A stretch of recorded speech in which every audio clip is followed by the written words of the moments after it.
এই যে অভিনন্দন দিদার বাড়িতে আসছে, এই যে মাটির বাড়ি, এবার ইঁদুরের গর্ত, ওর ছোট্ট গাড়িটা ইঁদুরের গর্তের মধ্যে ঢুকে গেছে। ওই যে দেখো, ও বলছে বার করো এখন। এই দেখো, এই দেখো, এই দেখো ওর ছোট্ট গাড়িটা এই তো বেরোচ্ছে।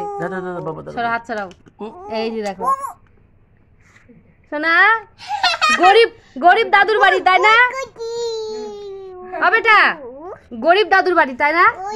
হ্যাঁ, এই দেখো ইঁদুরের গর্তের মধ্যে। বাপ রে বাপ, কত বড় একটা অ্যাক্সিডেন্ট হয়ে গেল অভিনন্দন, ধুম অ্যাক্সিডেন্ট হয়ে গেছে। হ্যাঁ বেটা, এই দেখো, এই তো এটা আর করে না। এই দেখো, হ্যাঁ ঢেকে দাও তো, পাথর মাথা ঢুকায় দাও, তোমার গোবরের গোঠাগুলা ঢুকায় দাও। এই যে অভিনন্দন, এই যে ছোট্ট গাড়িটা ওর মামা নিয়ে এসে দিচ্ছে, এখন ওইটা গর্তের মধ্যে ঢুকে গেছিল। হ্যাঁ, আর ঢুকাবে না? হ্যাঁ ঠিক আছে, দাঁড়া, ওখানে সাপ টাপ থাকতে পারে ইঁদুরের গর্তে। সরো সরো, ঢেকে দাও, ঢেকে দাও, ঢেকে দাও, হ্যাঁ ঢেকে দাও, সরো, পাথর ঢুকা দিক।